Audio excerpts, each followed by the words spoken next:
Welcome back to another episode of The Next Baseline. I'm your podcast host, Danny DeJesus, and for today's episode, I am joined by TJ Baird, creator of Warrior Dad Stories. TJ's work sits at the intersection of service, fatherhood, leadership, legacy, and then also what it means to be reforged through life's challenges. So after a very distinguished military career spending more than 30 years, TJ now uses his ability of storytelling to explore the idea of building from a stronger standard. And that specific idea of being reforged is where our conversation is going to center today. So with that, TJ, I just want to welcome you to The Next Baseline. I am so glad to have you here, and thank you for taking the time and giving me the opportunity to have this conversation with you. Yeah, thanks, DJ. And I'll tell you, I would say thank you, one, for actually going to the social that we had for your Gateway course. A lot of folks didn't show up, and we had I like to say, a random meeting and a fun discussion on reforging, and then how do we take where we were, get through a crucible, reforge ourselves, and come out even stronger. So thank you for that conversation. Thanks for having me on this podcast. I'm really looking forward to this one. To me, that night was so interesting, and this is why, because it's not very often when you run into somebody that you have no knowledge about, and to be able to connect over something very specific, but not even just the whole concept of reforge or even elevating yourself. Because as we talked about, the next baseline is really about that, reaching that next level.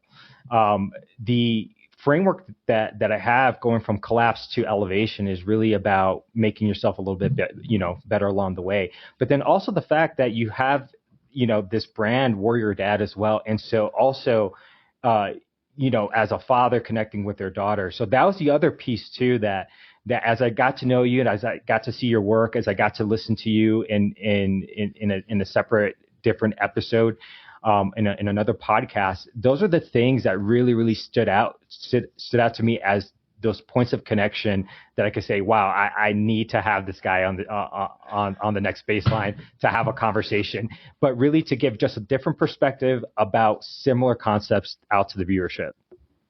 Yeah, thanks a lot. And the other podcast was fun. It was a good time. And then again, I think our connection was very easy, as in how we think about life, what we're trying to do in life, how we're trying to help others, and how we're trying to connect still with our families just over both of our years of service, because it hasn't been easy. A lot of sacrifices have been made, especially I like to say the sacrifice at to the altar of duty. And for both of us, you currently, and obviously your continued military service, and now me as a retiree, and then how can I reconnect with my family, and especially my daughter, as she is fortunately right now only about 7 hours down the road, so it makes things a lot easier for me now to go and visit her. So it's been fantastic.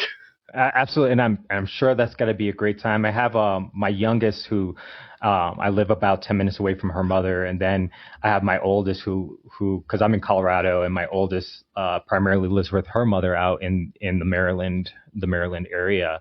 And so one of the things that I've had to constantly, I think, redo as a parent is just redefine what does parenting mean to me, especially as my kids get older, and so that's had its challenges. And so this is where I think, what I think about in terms of change is that reforgement, especially from a parental perspective. So I'm really curious and interested to hear from you.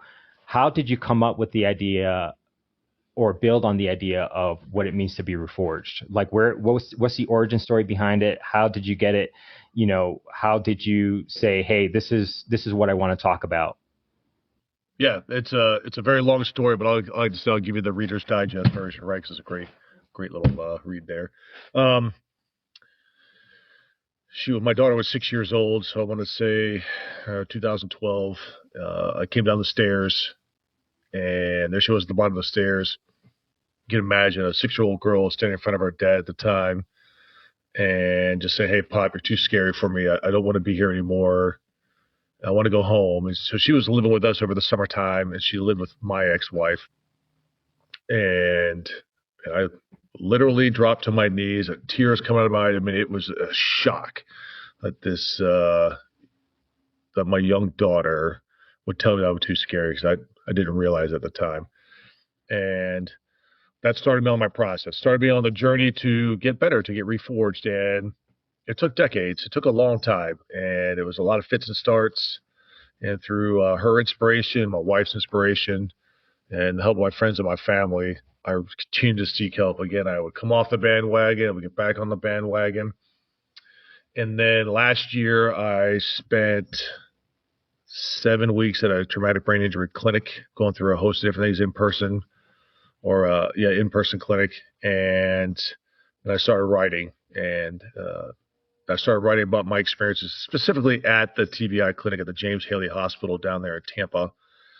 And then I wrote actually what eventually turned out to be my award-winning poem. It's called Reforged, and it's a journey through PrEP, the post-deployment rehabilitation evaluation program.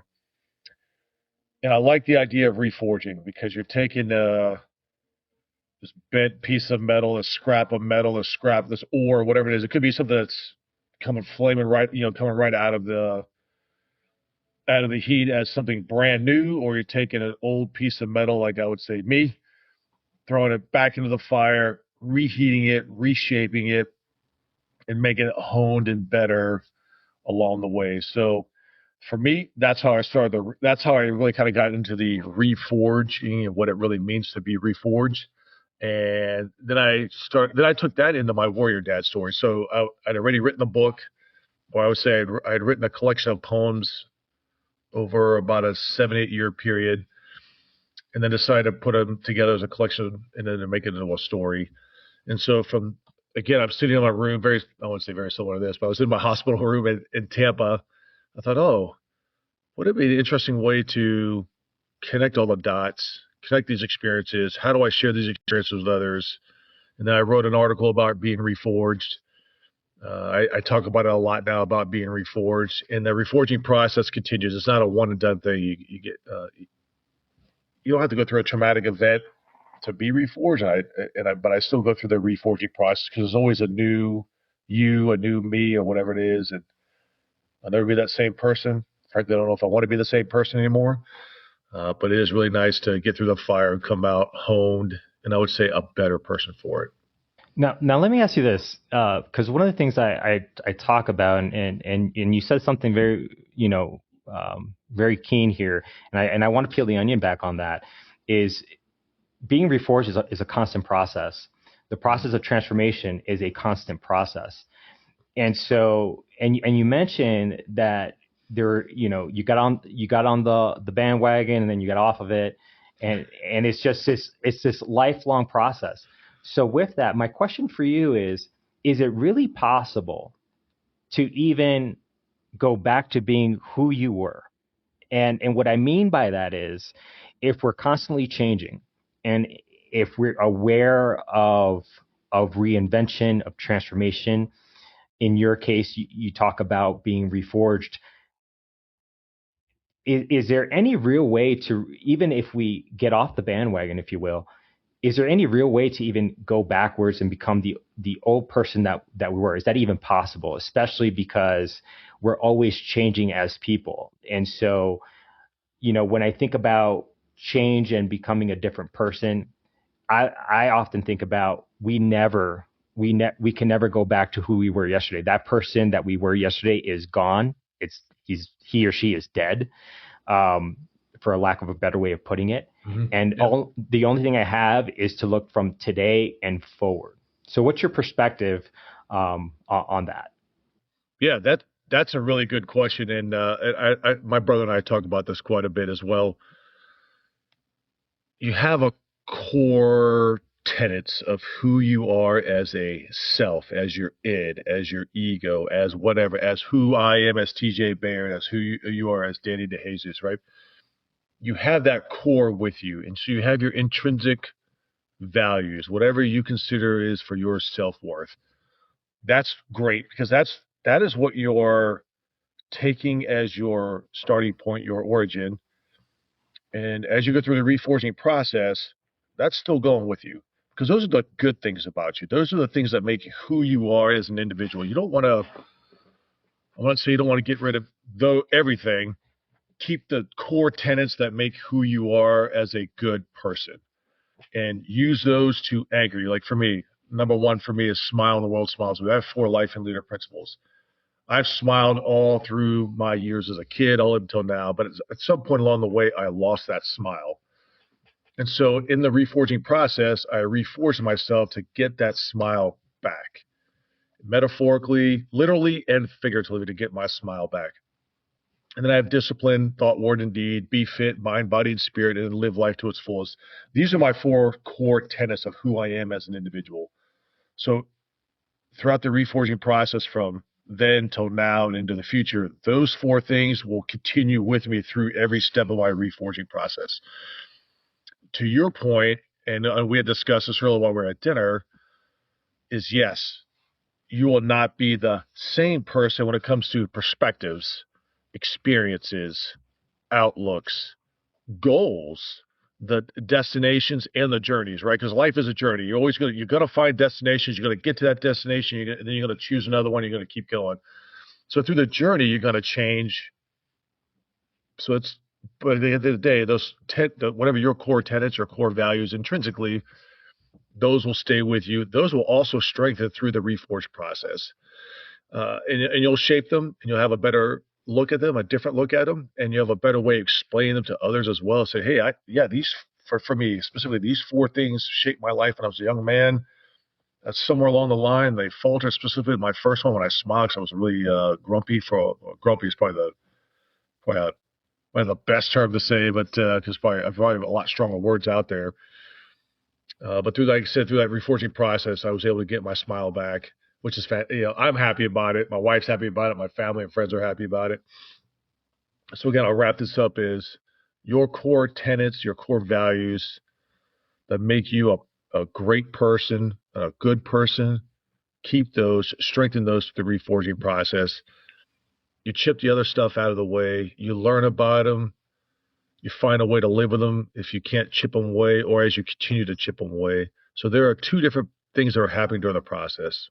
Keeping your core values and then reforging everything else to get you to be the person you want to become into the future that you'll continue to shape as life happens with you. And then, like I said, those four for me, those 4 values, those 4 core tenets will always be with me and help me shape what I want to be like, or who I want to be in the future. Okay.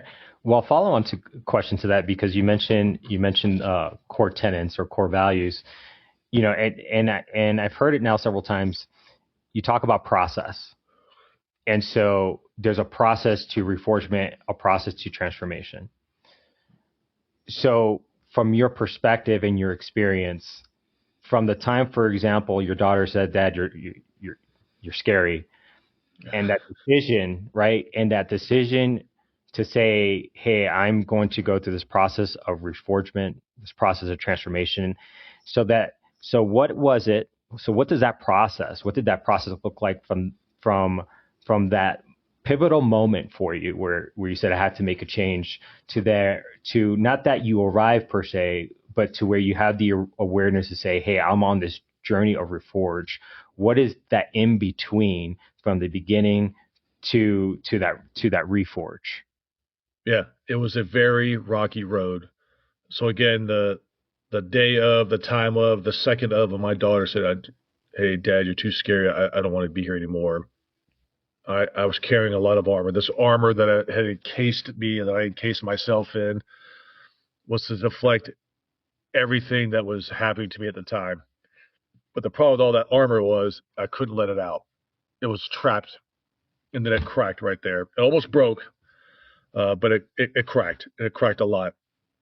And so as the armor started to crack, and I started to realize at that moment, like, oh man, I cannot have my daughter see me as this big scary monster. I'm okay with my enemies. The enemies of the U.S. see that. I cannot have my daughter see that. That's not what I wanted to be as a parent, and as specifically a dad. And my wife Joanne was there. I talked to my brother every day, so we talked about it. And my wife had been telling me, she didn't tell me I told you so, but right out. But she said, "Hey, we've been talking about this for a long time, and now your daughter has really, really said it the best." Is like, yes, we're scared because we're walking on eggshells around you every day, and it's very difficult. It didn't happen right away. It took me a few weeks to go see my counselor for the first time. And, I thought I was weak minded. I thought I was a weak individual. This persona of a very strong guy doing all these great things for our country. Why am I now breaking? What is wrong with me? So I had to see myself in the mirror, and I had to tell myself, the armor is breaking.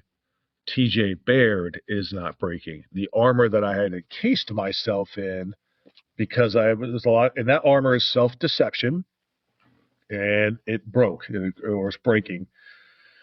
And it would seal back up, because I deployed, and because I was gone a lot, TDY a lot, all over the world. And so when I was at home, I would try to get to the counselors and try to talk through a lot of things that were going on in my life, all the things I experienced in life.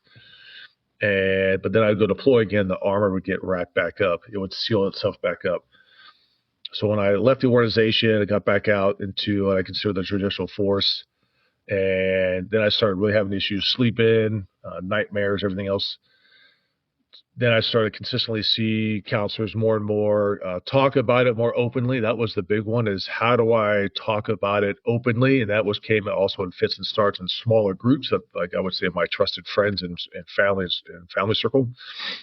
And I think one day someone asked me a question when I was a brigade sergeant major about what was going on in the world, because we were deployed and there were some significant events that were happening. And so I shared a story with them. And then a couple of days later, I had folks come up and say, "Hey, this is the first time I ever heard a senior leader talk about their challenges that they faced, and it really helped them out." And I said, "Oh, well, maybe I could talk about it a little bit more." And so I started doing that. And so it's this big fat sine wave, right? It's some days are really good, and some days that sine wave was empty because I just didn't do anything about it, because pick a reason. There's a bunch of excuses: A, for myself, or B, because again I was deployed and the armor got put back on. And then near my last job, as probably a year or two before I left the Army, I really made a concerted effort. It's like, I am leaving the Army. I made the decision to retire about 2 years out, put my paperwork in and everything. And I sat down with my daughter, I sat down with my wife, and said, "Okay, I'm retiring. I cannot be this person when I retire. I cannot be this person, this guy that's encased in all this armor."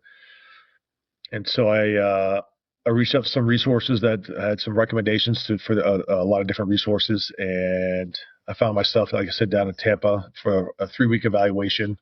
And that was really the big start of my reforging process.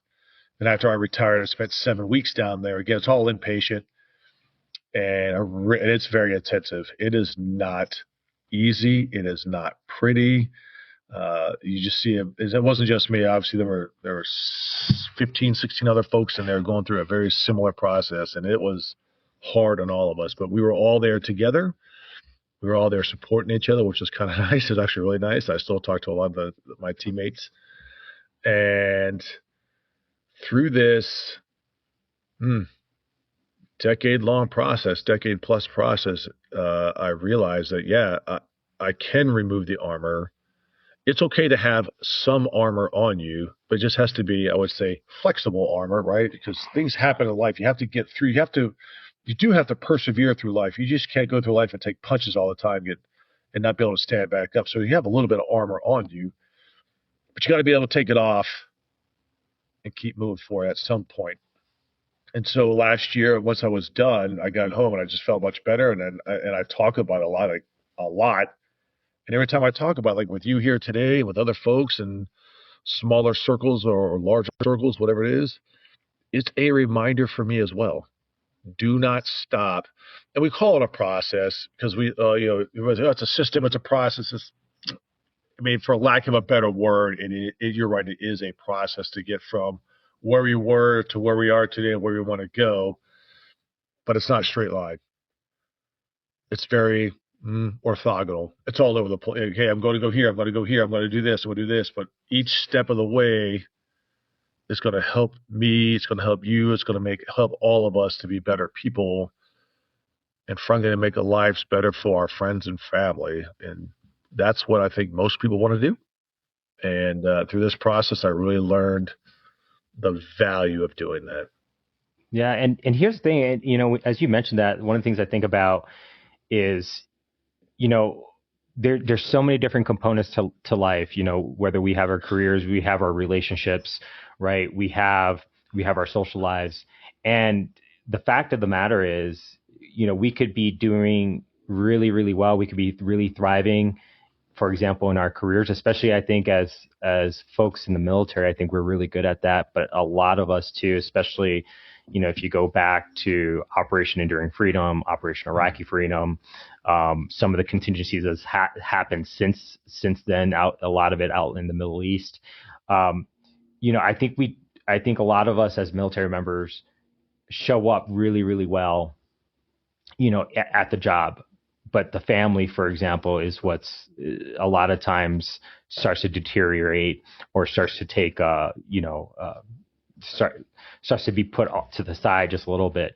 And then there's other things, you know, that we encounter. You know, you were alluding to it in terms from a mental health perspective. So what I hear you talk about, TJ, is not just that reforging is not just it is not just a linear process. It could be here, there, and everywhere.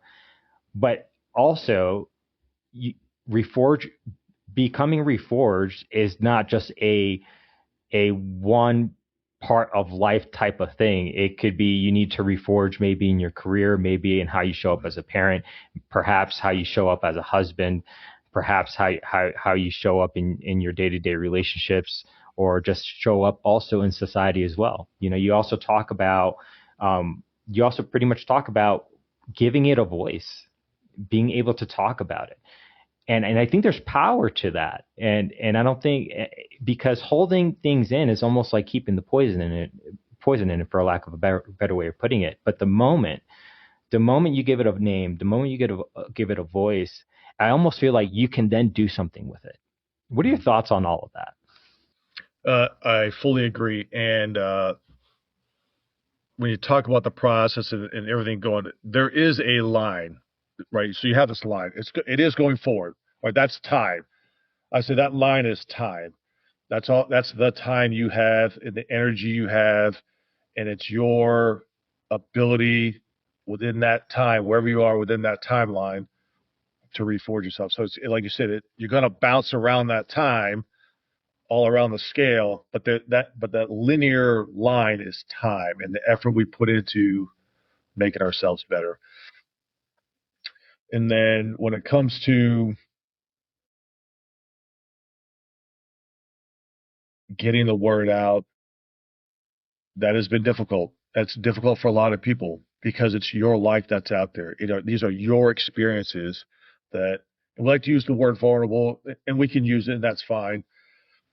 At the end of the day, it's your life, my life, someone's life that we're going to talk about. And I talk about my experiences because I lived them. You talk about your experiences because you lived them. Although we may have shared experiences, we may have gone through exactly the same experience, but it will always be from a different perspective. And so we go out there and we share our lives, our stories, and we put that out there for people to comment one way or another, to learn from it one way or another. And that's what makes it fun. It makes it challenging. So, so for me, when I say live life to its fullest and smile, the world smiles with you, those two come into effect, right? Because it's fun to get yourself out there. It's fun to learn about other people. It's fun to talk with other people, share my experience and listen to their experiences. But again, it's also maybe distressing might be a little too harsh of a word, or maybe too strong a word, but it's it is there, and you're like, oh my gosh, what do people think of me now, right? They see you, they see me, they see this persona that we put out in front of everybody, but now I'm talking about something that I very rarely or used to never really talk to anybody about. And then you step back and wait for whatever feedback they give you. And like I said, sometimes it's good, sometimes it's bad. By bad feedback, I mean more like calling names, this, everything else. Oh, you're weak, you're this and that. And I will say for the audience here is anytime someone tells you that you're weak and denigrates the process that you're going through, you just tell them two words. You just tell them thank you. Thank you for doubting me. Thank you for letting me know your thoughts. Thank you for your negativity, because at the end of the day, I'm going to take your words and I'm going to strengthen myself, because I know that you have now made me more resolute and what I want to do in my reforging process. You can try to bring me down.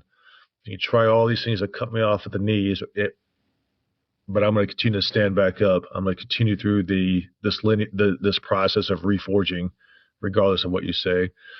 And then again, it goes back to every time I have this conversation with somebody, it's a continued reminder for me, and hopefully it'll be a continued reminder for others or an inspiration for others to share your story. And it could be just an easy story. It could be a very complicated story. It's whatever you're comfortable with, to get out there and just share experiences. Because at the end of the day, stories connect people. That's it. The written word has not been around that long. And we think it's been around that long time. But realistically, I just read a great book called Why Q Needs You, and that's the letter U. The written alphabet from time, I would say memorial, but from in the way back till today, hasn't been around that long. But stories have. Word of mouth stories have been with us ever since we were able to grunt and make funny noises and pantomime and whatever else we were able to do. And so through those stories, those last. And those have a greater impact when you're able to get those out to other people and to listen to other people too. Because again, I think that for me, that's probably the most fun, is listen to someone else's story and go, man, that's amazing. Maybe I'll try that next time if I'm in that situation or whatever it is, right? So again, the sharing of the stories it's been tough. I'm getting more and more comfortable with it. And I always encourage others to do the same. Get out there and share your story. Well, speaking of sharing stories, so I know you have a book, maybe have a couple books out there. So I would be remiss if we did not quickly talk about your book here. So, my understanding is you wrote that for your daughter, and I think that's a powerful thing. You talk about stories, you talk about vulnerability, you talk about putting your story out there. TJ, I think putting it in a book is really the ultimate sharing with the world your story, especially as it's written, and the time that you take to have done that. There's a lot of delicacy in that. So can you quickly talk about your book, what it's about, how did you get to writing that book, and then also where they can find you and your work? Yeah, so I have him with me. This is Cool Bear, and my daughter gave me Cool Bear on my last deployment, and he went everywhere, and I mean everywhere with me. He got a lot of pictures, and I started writing about him on my last deployment. And it was all for my daughter, because she gave it to me, and I would send her a picture. I would send some haikus with her, a little bit, some odes or poems. I would send them to her, and that, not all of them, but just maybe one or two. And then I just continue to write. I said, man, this is a lot of fun. What if I inserted Cool Bear into my previous memories, all my previous deployments and he's watching us do all the things. And so I started doing that, and I actually have a book called The Adventures of Cool Bear, which the manuscript is done, the volume 1, and I just got to figure out a time when I'm going to get that released. But then I realized, as I was taking this collection of writing things and to put them into a story, I realized some were a little too complex for very young readers, if we're talking about toddlers or some of this. So, well, maybe I'll pull those out and take some of the haikus and I'll expand them into odes. I'll start writing more and more and more. And then again, all from my daughter. It was to show my daughter, regardless of where I was in the world, whatever I was doing, and specifically these writings are focused on my combat tours. Even through the most difficult and I would say hellish moments, when I had that quiet time, I always thought of her, V-Star, the shining light in my life. Her light shielded me and allowed me to shield others while I was overseas. And so that's where the writing came from. It wasn't meant to be a book at all. I just wrote. It wasn't meant to be anything, just so I could give it to my daughter. And then again, I think right before I retired, I was chatting with a friend of mine. He's like, you should put these together and make a story. And so my buddy Dave, who's been with me through a lot from the very beginning when I was going through my combat deployments, he helped me shape the story, as in I have all these writings, but how do I put it into a great story arc? And so right now, Warrior Dad comes out. In fact, it launches 23 May, so I've got about Shoot, 11 days to go. So I'm pretty excited about that. And it's a story about a dad who's deploying. His daughter is 6 because I really am very specific when she's 6 because that's when I started my reforge process. And you see him deployed, thinking about her, talking to her. Hey, I hope she's doing this. Maybe will she, if she crosses a river, will she think about uh, all the times that I said I love you, all the times I remember you, all the times that, all the things that we had sacrificed, especially time, to ensure you have a better life. And then his dad comes home when she's 20. That's the age of my daughter now, so her young adult years. And it is a very powerful book. I've had a lot of men and women read it. A lot of moms and dads have read it that have been in the military, not in the military, not even associated with the military, and they'll put the book down after a couple of them and say, this is way too powerful. It's a really good reading. It's going to be great for my children, but I can only read a few at a time. I said, well, it's good or bad. They're like, no, it's really good. It's very emotional. And so I'm excited to have it come out. I'm really excited to get The Adventures of Cool Bear out, hopefully later this year.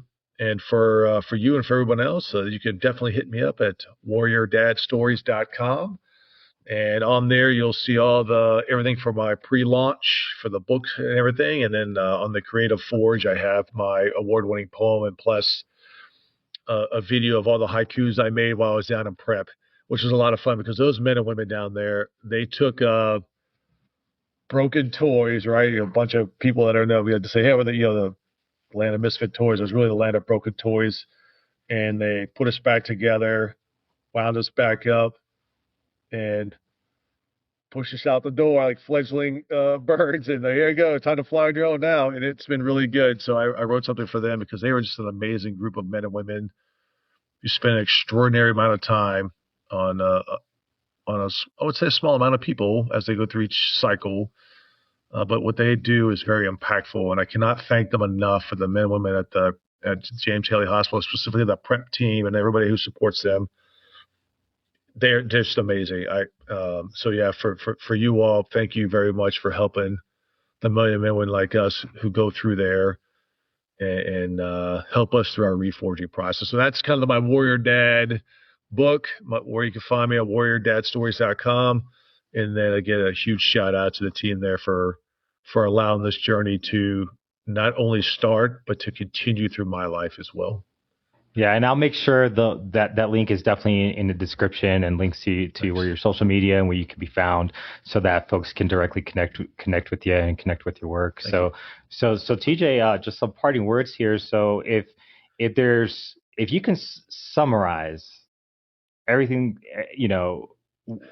what being a warrior dad really means, especially now, going from when your daughter was born through, now in adulthood, young adult, 20 years old, your military career, that process that you've transformed throughout the years, not just from a combat vet perspective, but then also from the fact, just from a military leader perspective, and then transforming from that to becoming a better father and a better husband, to now retiree, to now writer.